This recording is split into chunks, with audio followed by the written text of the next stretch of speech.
ওম শান্তি আগন্তুক ইংৰাজী নৱবৰ্ষলৈ আপোনালোক সকলোলৈকে মোৰ ফালৰ পৰা বহুত বহুত শুভেচ্ছা জ্ঞাপন কৰিছো। আজি আমি অব্যক্ত বাপদাদাৰ মধুৰ মহাবাক্য শুনিম। এই মহাবাক্য বাবাই 31 ডিচেম্বৰ 2002 শুনাইছিলে। যেহেতু কাইলৈৰ পৰা নতুন বছৰ আৰম্ভ হ'ব আৰু আমি প্ৰতিদিনে বাবাৰ মহাবাক্য শুনিম। কেনেকৈ পুৰুষাৰ্থ কৰিম 2025 চনটো, তাৰ বাবে বাবাই খুব সুন্দৰকৈ আমাক ইয়াতে ডাইৰেকশ্যন দিছে। এই মহাবাক্যখনত আহিবলগীয়া বছৰটোত আমি কেনেকৈ পুৰুষাৰ্থ কৰিম,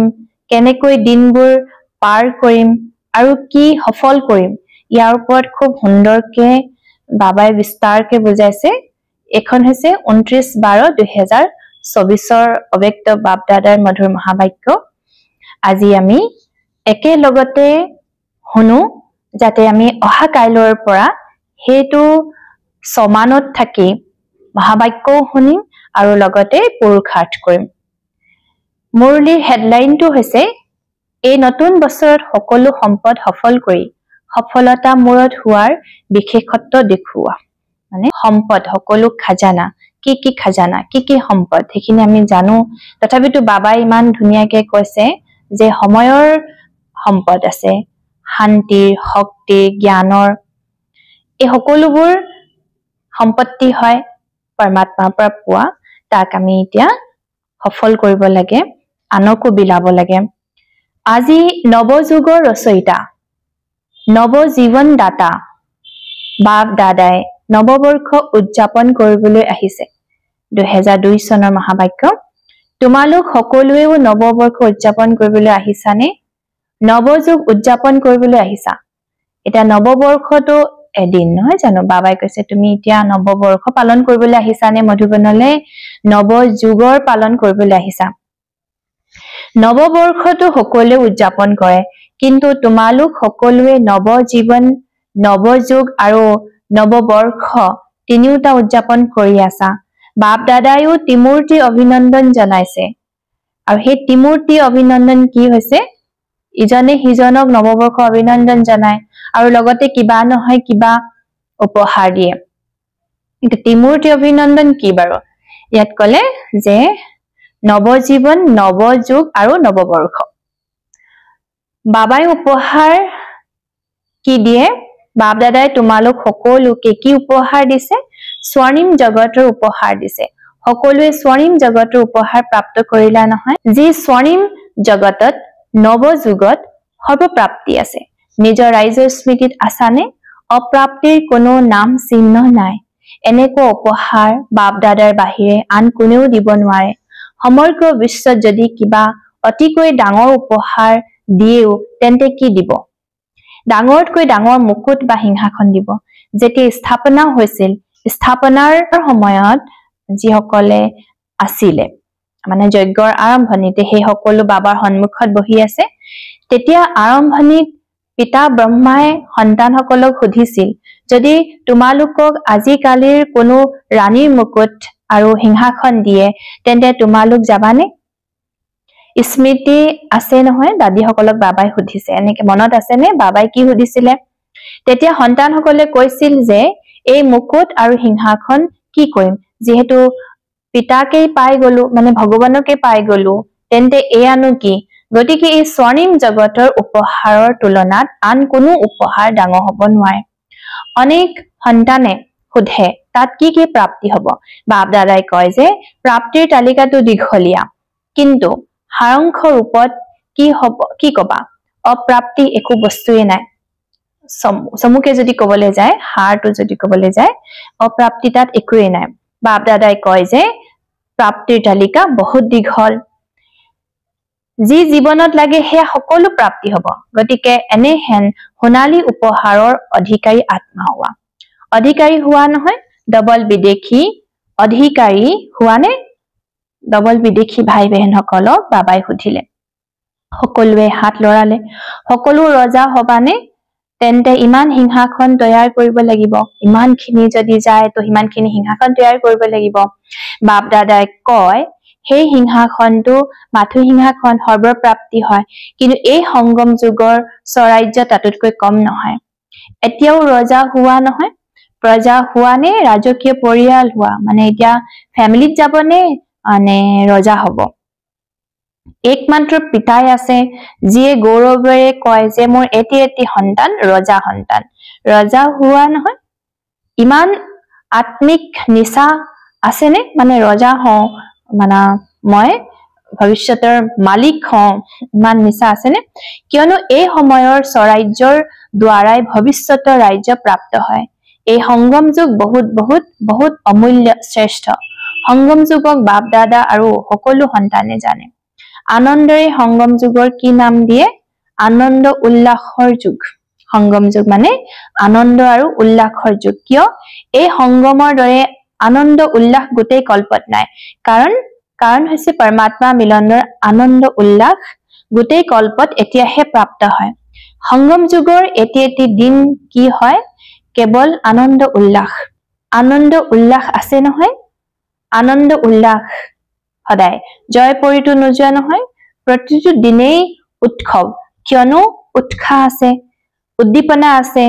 উৎসাহ আছে যে নিজৰ ভাতৃ ভগ্নীসকলক পৰম পিতা পৰমাত্মাৰ পৰিচয় দিওঁ সেৱাৰ উৎসাহ উদ্দীপনা থাকে নহয় এইটো কৰো সেইটো কৰো পৰিকল্পনা কৰা নহয় কিয়নো যি শ্ৰেষ্ঠ প্ৰাপ্তি হয় সেয়া আনক নোহোৱাকৈ থাকিব নোৱাৰা এই সংগম যুগৰ প্ৰাপ্তি সোণালী যুগতো হ'ব এতিয়াৰ পুৰুষাৰ্থৰ প্ৰাৰব্ধ হৈছে ভৱিষ্যতৰ স্বৰ্ণিম যুগ তেন্তে সংগম যুগ ভাল লাগে নে সত্য যুগ ভাল লাগে কোনটো ভাল লাগে সংগম যুগ ভাল লাগে নহয় কেৱল মাজে মাজে মায়া আহে অলপ কেতিয়াবা জয় পৰি যোৱা বহুত সন্তানে সহজ যুগক কঠিন কৰি দিয়ে আচলতে নহয় কিন্তু কৰি দিয়ে মানে কঠিন নহয় কিন্তু কৰি দিয়ে বাস্তৱত বহুত সহজ কঠিন লাগে নেকি যি সকলৰ কঠিন লাগে তেওঁলোকে হাত ডাঙা সদায় নহয় কেতিয়াবা কঠিন লাগে নেকি নে সহজ যি সকল কঠিন যোগী তেওঁলোকে হাত ডাঙা মাতা সকল কঠিন যোগী নে সহজ যোগী কোনোবা কঠিন যোগী আছে নেকি কোনেও হাত ডাঙা নাই গোটেই সভাত হাত কেনেকৈ ডাঙিব সকলো সন্তানে গৌৰৱেৰে কয় মোৰ বাবা নে দাদী সকলৰ বাবা মোৰ বাবা হয় নহয় প্ৰত্যেকেই কব মোৰ বাবা প্ৰথমতে মোৰ এনেকুৱা হয়নে এয়া সিন্ধ লোকসকল বহি আছে মোৰ বাবা নে দাদী জানকীৰ দাদী প্ৰকাশ মণিৰ কাৰ হয় মোৰ হয়নে গোটেই দিন কি স্মৃতিত থাকে মোৰ হয় নহয় মানে আমি গোটেই দিনটোত মই আৰু মোৰ শব্দটো কিমান বাৰ ব্যৱহাৰ কৰো পিতাই কয় বহুত সহজ যুক্তি যিমান বাৰ মোৰ বুলি কোৱা গোটেই দিনটোত কিমান বাৰ মোৰ শব্দটি কোৱা যদি গণনা কৰা তেন্তে বহুত বাৰ মোৰ শব্দটি কোৱা যেতিয়া মোৰ শব্দটি কোৱা তেন্তে বস মোৰ কোন মোৰ বাবা কঠিন নেকি কেতিয়াবা পাহৰি যোৱা নেকি বাপ দাদাই কোনো নতুন শব্দ দিয়া নাই যিটো সদায় কাৰ্যত ব্যৱহাৰ কৰা মই আৰু মোৰ তেন্তে মই কোন আৰু মোৰ কোন বহুত সন্তানে কঠিন পুৰুষাৰ্থ কৰে কঠিন কৰি পেলাই কেৱল ভাবে বিন্দু সন্মুখত বহি যাওঁ বিন্দু মই আত্মা বিন্দু তো বিন্দুটো ফটককে মনৰ পৰা নাইকিয়া হৈ যায় পিছলি যায় বিন্দুটো হয় কিন্তু কেনেকুৱা বিন্দু মই কোন নিজৰ এটো সমান স্মৃতিলৈ আনা তেতিয়া ৰমণীয় পুৰুষাৰ্থ হৈ যাব ৰমণিক পুৰুষাৰ্থ হৈ যাব সহজ লাগিব কেৱল জ্যোতি বিন্দু বুলি কোৱা নহয় তেতিয়াহে কঠিন হৈ যায় সহজ পুৰুষাৰ্থ আনন্দ উল্লাসৰ পুৰুষাৰ্থ কৰা সহজে কৰা এই নতুন বছৰত পুৰুষাৰ্থ শ্ৰেষ্ঠ হওক কিন্তু শ্ৰেষ্ঠৰ লগতে প্ৰথমতে সহজো হওক আৰু শ্ৰেষ্ঠও হওক হ'ব পাৰেনে দুয়োটা একেলগে হ'ব পাৰেনে ডবল বিদেশীসকলে কোৱা হ'ব পাৰেনে তেন্তে বাপ দাদাই চাব বাপ দাদাইটো পৰীক্ষা কৰি থাকে নহয় তেন্তে কঠিন যোগী কোন হয় সহজ যোগীৰ এইটো অৰ্থ নহয় যে অমনোযোগিতাৰে পুৰুষাৰ্থ কৰিবা মানে যাক কোৱা হয় হিন্দীত অলবেলাপন আলস্য শ্ৰেষ্ঠ হওক আৰু সহজো হওক তেন্তে পাণ্ডৱ সহযোগী হোৱানে যিসকল সহযোগী তেওঁলোকে হাত দাঙাম চাবা টিভিত আহি আছে মধুবনতো ডাঙৰ টিভি আছে না অভিনন্দন তেন্তে এইটো বছৰত কাৰো আগত কোনো কঠিনতা নাহিব কিয়নো সহযোগী হোৱা অমনোযোগিতা নহয় মানে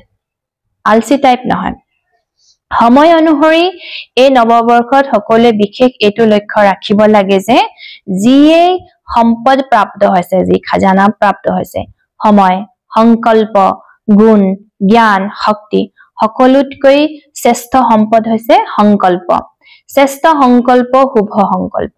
এই সকলো সম্পদ প্ৰতিদিনে সফল কৰিব লাগে খুব বিলোৱা দাতাৰ সন্তান মাষ্টাৰ দাতা হোৱা খুব বিলোৱা কিয় সফল কৰা অৰ্থাৎ সফলতা প্ৰাপ্ত কৰা তেন্তে এইটো বছৰ বিশেষত্ব সদায় স্থায়ী কৰি ৰাখিবা সফল কৰিবা আৰু সফলতা আছে সকলোৱে কোৱাও নহয় যে সফলতা আমাৰ জন্মছত্ৰ অধিকাৰ হয়নে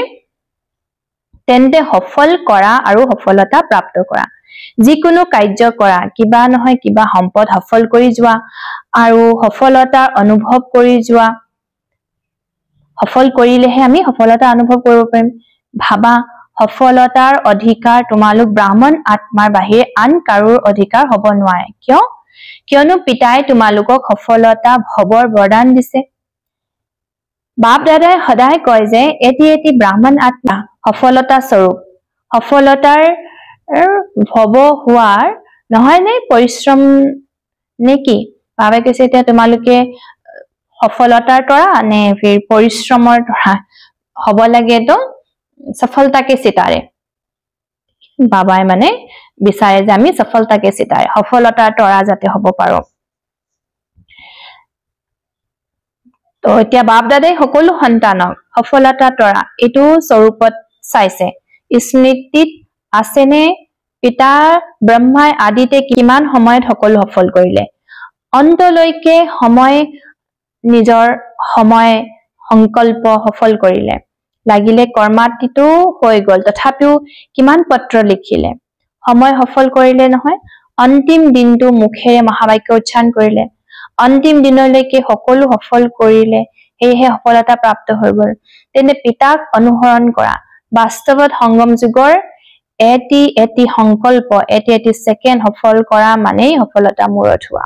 সকলোৱে নিশ্চয়ভাৱে কোৱা নহয় যে পিতা ব্ৰহ্মাৰ প্ৰতি আমাৰ বহুত স্নেহ আছে গতিকে স্নেহৰ চিন হৈছে যে পিতাৰ প্ৰিয় আছিল হেয়া সন্তান সকলৰ প্ৰিয় হওক সময় সংকল্প আৰু সৰ্ব সম্পদ সফল হওক ব্যৰ্থত নাযাওক স্নেহৰ চিন হৈছে পিতাক অনুসৰণ কৰা পিতা ব্ৰহ্মাই কি বিশেষত্ব দেখুৱালে যি ভাবিলে হেয়া সেকেন্ডত কৰিলে কেৱল নাভাবিলে কেৱল পৰিকল্পনা নকৰিলে বাস্তৱত ৰূপায়িত কৰি দেখুৱালে তেন্তে এনেকুৱা হোৱানে পিতাক অনুসৰণ কৰাটো হোৱানে নহয় জানো আচ্ছা আজি নৱবৰ্ষ উদযাপন কৰিবলৈ বহুত আহিছে ভাল কথা যদিও প্ৰেক্ষাগৃহ ভৰপূৰ হৈ গল কিন্তু অন্তৰটো বিখাল সেই হলটো যিটো ডায়মণ্ড হল ভৰ্তি হৈ গল তথাপিতো বাবাই কৈছে বাবা অন্তৰখনটো তাতকৈ বহুত বিখাল চোৱা অন্তৰ বিখাল হোৱাৰ বাবে সকলো ইয়াতে সমাহিত হৈ গল নহয় জানো আজিৰ সভাত 18-19 হাজাৰ ভাতৃ ভগ্নী বহি আছে বাহিৰত বহি থকা সকলেও শুনি আছা নহয় বাহিৰত বহি থকা সকলে শুনি আছা তেওঁলোককটো দেখা পোৱা নাযায় বাপ দাদাই শুনিছে যে বিদেশত সকলোতকৈ অধিক অষ্ট্ৰেলিয়া সকলে ৰাতি 12 বজাত বহে আৰু 4 বজাত অমৃত বেলা কৰি উঠে ইমান তেখেতসকলে যোগ কৰে হেহে বাপ দাদাই আজি অষ্ট্ৰেলিয়া নিবাসীক স্মৰণ কৰিছে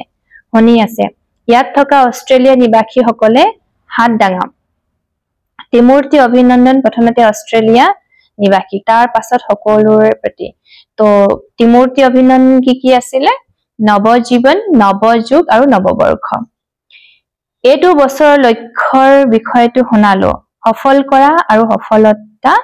আছে যদি আমি সফল কৰো তেনেহলে সফলতা আছে এইটো সকলোৱে দৃঢ় কৰিলানে সফল কৰিব লাগে ব্যৰ্থ নহয় সংগম যুগ হৈছে সমৰ্থ যুগ সফলতাৰ যুগ ব্যৰ্থৰ নহয় ব্যৰ্থৰ 63 জন্ম সমাপ্ত হল এতিয়া এই যুগৰ সাৰ সফল কৰাৰ যুগ সংগম যুগটো হৈছে সফল কৰাৰ যুগ যদি সময় সফল কৰা তেন্তে ভৱিষ্যতেও আধা কল্প পুৰা সময় ৰাজ্য অধিকাৰী হবা যদি কেতিয়াবা সফল কৰা তেন্তে ৰাজ্য অধিকাৰী কেতিয়াবা হে হবা সময় সফল কৰাৰ প্ৰালব্ধ হৈছে এয়া যদি শ্বাস সফল কৰি আছা তেন্তে 21 জন্মই সুস্থ হৈ থাকিবা চলাফুৰা কৰি থাকোতে হাৰ্ট ফেল নহব কাৰোবাৰ হৃদয় স্তব্ধ হৈ যায় কাৰোবাৰ হিৰা বন্ধ হৈ যায় হেয়া নহব জ্ঞানৰ সম্পদও সফল কৰা জ্ঞানৰ অৰ্থ হৈছে বুদ্ধ মানে সমজ বুজি পোৱা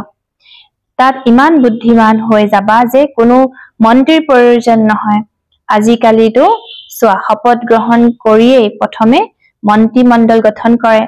তাত সংগী থাকিব কিন্তু মন্ত্ৰী নাথাকিব ৰাজকীয় পৰিয়ালৰ প্ৰত্যেক ৰাজ দৰবাৰত বহুতা মুকুটধাৰী হ'ব ৰাজকীয় পৰিয়ালৰ কোনো গুণে কম নহব সিংহাসনত নবহিলেও কিন্তু পদৰ মৰ্যাদা বহুত থাকিব হেয়েহে এনেকৈ নাভাবিবা যে সিংহাসন অধিকাৰী বহুত কম হ'ব কিন্তু তোমালোকো ৰাজ দৰবাৰত ৰাজ্য অধিকাৰী ৰূপত থাকিবা তোমালোকৰ হিৰটো মুকুট থাকিব আৰু তোমালোকৰ সম্পূৰ্ণ অধিকাৰো থাকিব তেন্তে কি হবা এক নম্বৰ নে নম্বৰ বাৰ মানে ক্ৰম অনুসৰি হবা নে এক নম্বৰ হবা তেন্তে কি কৰিব লাগিব গম পোৱা নে সাহস দেখুৱালা এয়া বহুত ভাল কিন্তু এক নম্বৰ হবৰ বাবে প্ৰথমতে জয় কৰিব লাগিব কৰি আছা নহয় কৰিম এনেকৈ নকবা কৰি আছো আনেও শুনি আছে আজি শুনিলা নহয় পুৰণা হিন্দু ব্ৰহ্মাৰ সংগী বহুত আহিছে মানে চীন প্ৰদেশৰ বাবাৰ কিছুমান লগৰীয়া আহিছে আচ্ছা শিশুসকল উঠা সপৰিয়ালে আহিছে কিবা চমৎকাৰ কৰি দেখুৱাবা নহয় কি দেখুৱাবা তো কোনোবাই কলে আমি সকলোকে মেছেজ দিম হেয়াটো কৰিবাই কৰি আছা আচ্ছা টোটেল 38 গৰাকী আহিছা তেন্তে কি চমৎকাৰ কৰি দেখুৱাবা বেছি তো তেতিয়া কলে মানে আমি 38 লাখতকৈও বেছি মানে সবকে মেছেজ দিম তো বাবাই কলে যে তোমালোকেতো ডাঙৰ কথা কৈ দিলা কিন্তু বাপ দাদাই সৰু কথা কৈছে হেয়া প্ৰত্যেককে এজন এজনকৈ আনিবানে এজনে এজনক আনা শিশু হলে শিশুক আনা মাতা হলে তেন্তে ভাতৃ বা ভগ্নীক আনা কিন্তু প্ৰত্যেককে এজন আনিব লাগিব এই দলটি চাই লোৱা তোমালোকে তেওঁলোকক মাৰ্গদৰ্শন কৰিবা অহা বছৰ আনিবাই ডবল দল হৈ আনিবা বাপ দাদাই এয়াই বিচাৰে যে যৰ পৰা আৰম্ভ হল তাতেই প্ৰত্যক্ষতা হ'ব লাগে দয়া উপজে নহয় পিতা ব্ৰহ্মাৰ দেশৰ নিবাসী হোৱা হেহে দেশবাসীৰ প্ৰতি স্নেহ থাকে চীন প্ৰদেশত যেটো বাবাৰ জন্ম হৈছিলে তো গতিকে বাবাই কৈছে তাৰ পৰাই আকৌ প্ৰত্যক্ষতা হ'ব লাগিব তোমালোকৰ সম্পদ বহুত আছে মানে খজানা গুণৰূপী সম্পদ কিমান শ্ৰেষ্ঠ শক্তিৰূপী সম্পদ কিমান শ্ৰেষ্ঠ হেহে গুণ দান শক্তি দান কৰোতা মাষ্টৰ দাতা হোৱা যিয়ে আহে সম্বন্ধত আহক বা সম্পৰ্কত আহক কিন্তু তেওঁ কিবা নহয় কিবা গুণ বা শক্তি উপহাৰ দিব লাগে দি দিবা কোনো যাতে খালি হাতে নাযায় অন্য একো নহলেও পিতাৰ বাৰ্তাৰ মধুৰ বচন সেই মধুৰ বচনো উপহাৰ দিবা জগতৰ লোকেতো যিকোনো উৎসৱ উদযাপন কৰিলে ইজনে সিজনৰ মুখ মিঠা কৰায় কিন্তু বাপ দাদাই কয় মুখ মিঠাটো কৰিবাই লগতে নিজৰ মধুৰতা হনা মুখখনিও দেখুওৱা কেৱল মুখ মিঠা নহয় মুখ মণ্ডলো মিঠা ইমান মধুৰতা জমা আছে নহয় যিটো বিলাই দিলেও ভৰপুৰ হৈ থাকে আৰু এই সম্পদ মানে যিমানে আমি বিলাম হিমানে আৰু বাঢ়িব কম নহয় গতিকে এইটো বছৰ টুকি ৰাখা 2025 চনটো বাবাই কৈছে তুমি আন্ডাৰলাইন কৰি ৰাখা যিসকল আত্মা আহিল তেওঁলোকক কিবা দিলুনে যদি হুনুতা নহয় তেন্তে মধুৰ শক্তিশালী দৃষ্টি দিবা কিন্তু নিশ্চয় দিবা খালি হৈ যাতে না যায় এয়াতো সহজ হয় নহয় নে কঠিন ঠিক আছে বাবাই কৈছে 1 সেকেন্ডৰ মনৰ ব্যায়াম স্মৃতিত আছে নে প্ৰত্যেককে গোটেই দিনটোত কিমান বাৰ এই ব্যায়াম কৰা এইটো নোট কৰি ৰাখা এই মনৰ কসৰত মানে প্ৰেক্টিস যিমান বাৰ কৰিবা ইমানে সহজ যোগী সৰল যোগী হবা এফালে মনৰ সেৱা আনফালে মনৰ ব্যায়াম এতিয়াই নিৰাকাৰী এতিয়াই ফৰিস্তা পিতা ব্ৰহ্মাই তোমালোক ফৰিস্তাসকলক আবাহন জনাই আছে ফৰিস্তা হৈ পিতা ব্ৰহ্মাৰ লগত নিজৰ ঘৰলৈ নিৰাকাৰ ৰূপত যাবা আকৌ দেৱতা হৈ যাবা আচ্ছা বাৰু চাৰিও ফালৰ পৰা বহুত স্নেহপূৰ্ণ স্মৃতি কাৰ্ডৰ ৰূপত হক বা পত্ৰ ৰূপতে হক বাপ দাদাৰ ওচৰত বহুত ইটিংস আহিছে বাপ দাদাই জানে যে প্ৰত্যেক সন্তানে এইটোৱে বুজে যে মোৰ স্মৃতি বাবাক দিবা কিন্তু প্ৰাপ্ত হৈ গল স্নেহ সহিত স্মৰণ কৰা বহুত মৰমৰ সন্তান বাপ দাদাৰ সন্মুখত আছে হেয়ে বাপ দাদাই কৈছে যে প্ৰতিগৰাকী সন্তানে নিজৰ নিজৰ নামত অভিনন্দন আৰু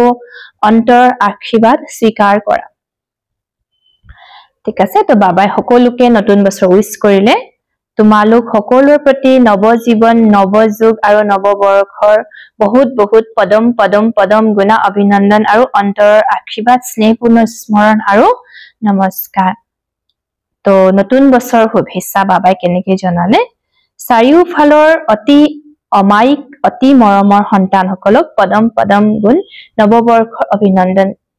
এয়া কি মুহূৰ্তত অতিবাহিত হৈ গল এয়া হৈছে বিদায় আৰু শুভেচ্ছাৰ মুহূৰ্ত এফালে বিদায় জনাব লাগে নিজক সম্পন্ন কৰি তোলাত যি অভাৱ অনুভৱ কৰা মানে কমি অনুভৱ কৰা যেটো পুৰুষাৰ্থত কমি হৈ আছে তাক বিদায় দিয়া আৰু সদায় কালৰ বাবে বিদায় জনাবা আৰু আগলৈ উৰিবৰ বাবে শুভেচ্ছা অভিনন্দন মানে বাবাই কৈছে যিটোৰ কাৰণে আমি আগবাঢ়িব পৰা নাই যিটো কমি আমাৰ ভিতৰত আছে তাক বিদায় দিব লাগে আৰু সদায় আগবাঢ়িবৰ কাৰণে শুভেচ্ছা দিছে আচ্ছা ওম শান্তি বৰদান স্মৃতিক অনুভৱৰ স্থিত কৰোতা 1 নম্বৰৰ বিশেষ আত্মা ভৱ স্মৃতিক মানে আমি যেটো বাবাক মনত পেলাও যোগ স্মৃতিক অনুভৱৰ স্থিত কৰোতা 1 নম্বৰৰ বিশেষ আত্মা ভৱ সকলো ব্ৰাহ্মণ আত্মাৰ ভিতৰত সংকল্প থাকে যে মই বিশেষ আত্মা 1 নম্বৰ হম কিন্তু সংকল্প আৰু কৰ্মৰ পাৰ্থক্য সমাপ্ত কৰিবৰ বাবে স্মৃতিক অনুভৱত আনিব লাগে মই যি সংকল্প কৰিছো তাক প্ৰেক্টিকেলত আনিবৰ কাৰণে বাবাই কৈছে তাক অনুভৱ কৰিব লাগিব যেনেকৈ শুনাটো জনাটো স্মৃতিত থাকে তেনেকৈ বাবাই কৈছে নিজক হে অনুভৱৰ স্থিতিত আনিব লাগে তাৰ বাবে নিজৰ আৰু সময়ৰ মহত্বক জানি মন আৰু বুদ্ধিক যিকোনো অনুভৱৰ আসনত স্থিত কৰি লোৱা তেতে 1 নম্বৰৰ বিশেষ আত্মা হৈ যাবা যিকোনো এটা সমানত স্থিত কৰি লোৱা স্লোগানটো হৈছে ঈৰ্ষাৰ বশীভূত হৈ আনক ফেৰ মৰাৰ বেয়া ভাৱনা এৰি ভালৰ বাবে প্ৰতিযোগিতা কৰা মানে ঈৰ্ষা আহি যায় না ব্ৰাহ্মণৰ মাজতো ঈৰ্ষা আহি যায় ই মুঠকৈ আগবাঢ়ি গল বা ই কেনেকৈ পালে কিমান কম সময়তে তো বাবাই কৈছে তাৰ বশীভূত হৈ আনৰ লগত কম্পিটিশন কৰাতকৈ কি কৰিব কৈছে ভালৰ বাবেহে কম্পিটিশন মানে প্ৰতিযোগিতা কৰিব কৈছে তো এতিয়া কথাটো হল 1 তাৰিখৰ পৰা 31 তাৰিখলৈকে ইয়াত কিছুমান বিশেষ সমান দিয়া আছে অব্যক্ত ইশাৰা দিয়া আছে পুৰুষাৰ্থ কৰিবৰ কাৰণে তো হেকিটা আমি প্ৰতিদিনে পঢ়িম তো আজি কি দিছে বাবাই এই সংগম যুগত বাপ দাদাৰ বিশেষ উপহাৰ হৈছে সন্তুষ্টতাৰ বিশেষত্বই অন্য বিশেষত্ব সমূহকো সহজে নিজৰ সমীপলৈ লৈ আহে কিন্তু সদায় স্পষ্ট হৈ থকা পৰিস্থিতি যিমানেই হলনি নহওক সন্তুষ্টতাৰ স্থিতি পৰিস্থিতিয়ে হলনি কৰিব নোৱাৰে পৰিস্থিতি হয় পৰিৱৰ্তিত কিন্তু স্বস্থিতিটো সদায় স্থিৰ সদায় প্ৰগতিশীল তো হেকাৰণে পৰিস্থিতিটো হলনি কৰিব নোৱাৰি কিন্তু নিজক আমি নিজে পৰিৱৰ্তন কৰিব পাৰিম তো এগুতেই মুৰলীখন আমি শুনিলো আৰু অহা 2025 চনটো আমি খুব সুন্দৰকৈ পুৰখাত কৰিম আমাৰ যিবোৰ খাজানা আছে সম্পদ আছে হেবোৰ আমি সফল কৰিম তো বাবাই কি সম্পত্তি কথা কলে সময়টো এটা আমাৰ সম্পত্তি 2 নম্বৰটো কলে সংকল্প তাৰ পাছতে কলে গুণ জ্ঞান শক্তি এই সকলো সম্পদ আমি আনৰ সেৱাৰ কাৰণে লগাই নিজে সফলতা মূৰত বনিম সফল কৰা মানে সফলতা মূৰত হোৱা আৰু কনে ব্ৰাহ্মণৰ এটা স্লোগান আছে সফলতা মোৰ জন্ম ছত্ৰ অধিকাৰ আচ্ছা ওম শান্তি